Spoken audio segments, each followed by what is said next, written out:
یہ سوال یہ ہے کہ یہ تو آپ جانتے ہوں گے کہ ہندو عورتیں اپنے خامدوں کی بھلائی اور قرب کے لیے اپنی مانگ میں سندور بھرا کرتی ہیں. سندور کی فیکٹری میں ملازم شخص نے ڈرتے ڈرتے فیکٹری کے مالک سے پوچھا کہ مالک جو کچھ سندور کی ڈبیا پر لکھا ہے کیا یہ سچ ہے؟ مالک نے معاملے کی نزاکت کو بھانپ لیا اور ہنس کر کہا کہ سندور کا علم میرے پتا جی کو بھگوان نے سپنے میں دیا تھا، میں تو انہی کا شروع کیا ہوا کام چلا رہا ہوں. کیا آپ یہ بتانا گوارا کریں گے کہ مرزا صاحب واقعی نبی تھے یا ان کو بھی نبی ہونے کا سپنا ہی آیا تھا؟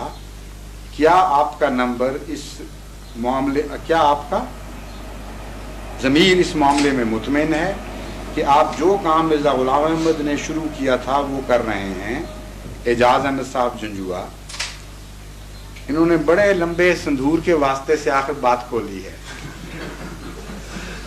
قرآن کریم فرماتا ہے یا ایھا الذین آمنوا اتقوا اللہ قولوا قولا سدیدا یصلح لکم اعمالکم، کہ اے مومنو جو ایمان لائے، وہ لوگ جو ایمان لائے تقوی اختیار کرو اور سیدھی بات کیا کرو.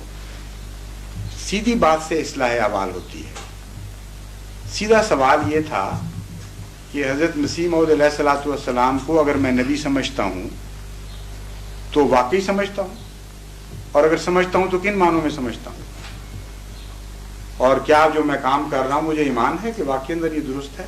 اس کا جواب یہ ہے کہ میں حضرت مسیح موعود علیہ الصلوۃ والسلام کو بالکل ان معنوں میں نبی سمجھتا ہوں جن معنوں میں حضرت صلی اللہ علیہ وآلہ وسلم نے آنے والے مسیح کے لیے لفظ نبی اللہ استعمال فرمایا.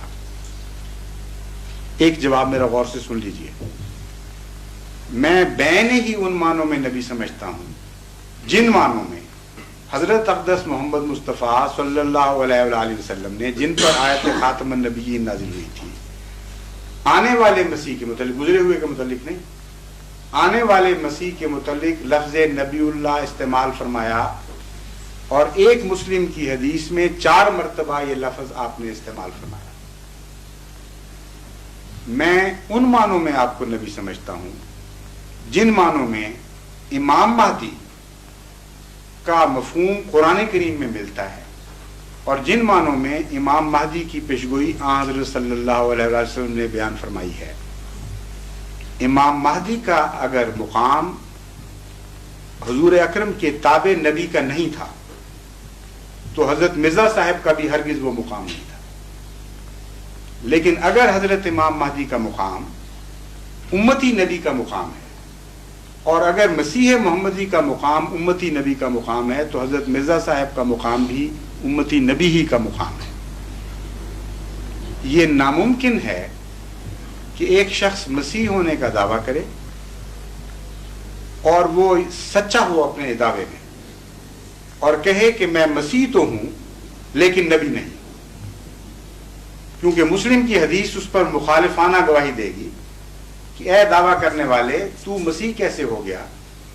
محمد رسول کریم صلی اللہ علیہ وآلہ وسلم جن پر آیت خاتم النبیین نازل ہوتی ہے وہ تو مسیح کے سچا ہونے کی یہ علامت بیان فرماتے ہیں کہ وہ نبی اللہ ہوگا. اگر تو وہ مسیح ہے جو نبی اللہ نہیں تو جا جھوٹے، ہمیں اس سے کوئی واسطہ نہیں. پھر تو یہ جواب ہوگا. اگر کوئی شخص امام مہدی ہونے کا دعویٰ کرے اور ساتھ یہ دعویٰ بھی کرے کہ مجھے خدا نے بذریعہ وحی امام نہیں بنایا، میں خود بن گیا، تو آپ کو اس کے دعوے کی کوڑی کی بھی پرواہ ہوگی یا نہیں ہوگی؟ اپنے دل میں سوچیں، بجائے اس کے کہ دلچسپ بات بنانے کی خاطر احمدیت پر اعتراض کریں. پہلے اپنے عقیدے کو تو واضح کر لیں.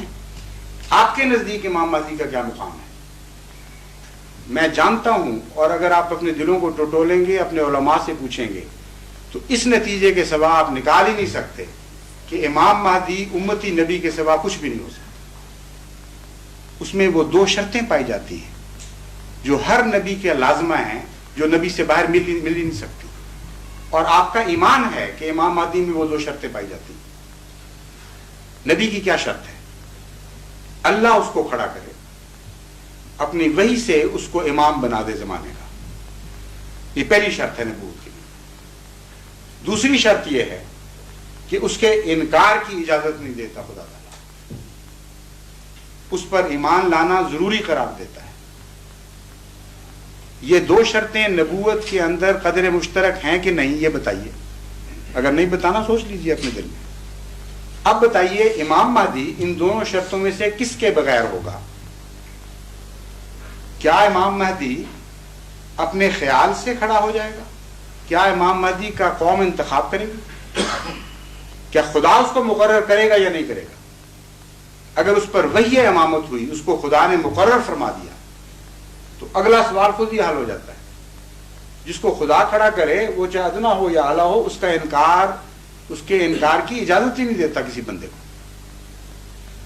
اور ساری امت کے علماء آج بھی اس بات پر متفق ہیں۔ اب کسی فرقے کے عالم سے جا کر پوچھ لیجئے، وہ آپ کو بتائے گا کہ امام مہدی میں یہ دو شرطیں لازمی ہیں۔ خدا بنائے گا، ورنہ بندے کے بنائے ہوئے امام کے منہ پہ کوئی تھوکتا بھی نہیں۔ خدا بنائے گا اور اس کی بیعت کرنا، اس کا قبول کرنا ضروری ہوگا امت کے لیے۔ اگر کوئی عالم یہ نہ مانے تو وہ حدیث اس کو دکھا دیجئے جس میں حضرت صلی اللہ علیہ وآلہ وسلم کا حکم ہے کہ جب امام مہدی نازل ہو تو برف کے پہاڑوں پر سے بھی گزر کے جانا پڑے، تم اس تک پہنچو۔ ایک ارشاد یہ ہے اس کی بیعت کرو، دوسرا ارشاد یہ ہے اس کو میرا سلام پہنچاؤ۔ یہ دونوں حدیثیں موجود ہیں۔ اب آپ بتائیے کہ جس کو محمد رسول کریم صلی اللہ علیہ وسلم فرماتے ہیں کہ جب امام مہدی ظاہر ہو تو برف کے تودوں پر سے بھی گھٹنوں کے بل جانا پڑے، تم نے جا کر اس کی بیعت کرنی ہے، کیا اس کا پر ایمان لانا ضروری ہے کہ نہیں؟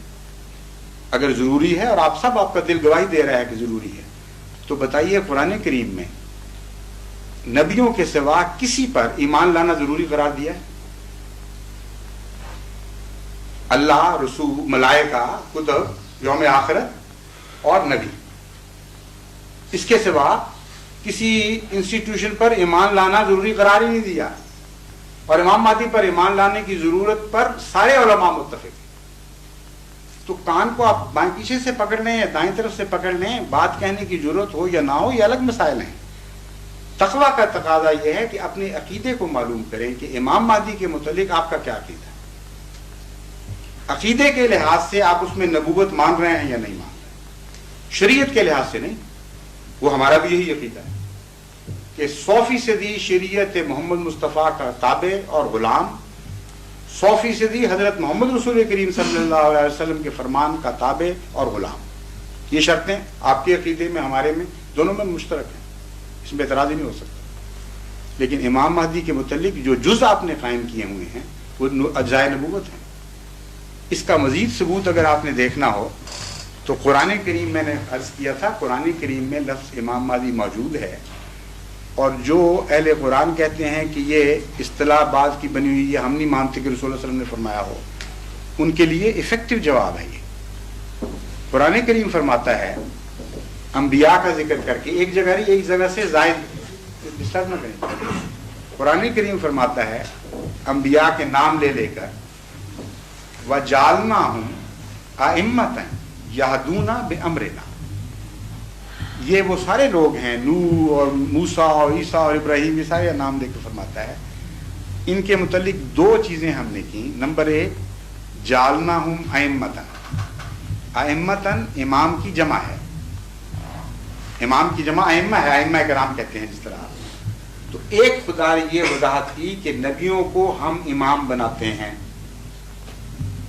دوسری وضاحت یہ فرمائی یہدون بامرنا، وہ اپنی طرف سے ہدایت نہیں دیتے، ہم سے پہلے ہدایت پاتے ہیں اور پھر ہدایت دیتے ہیں۔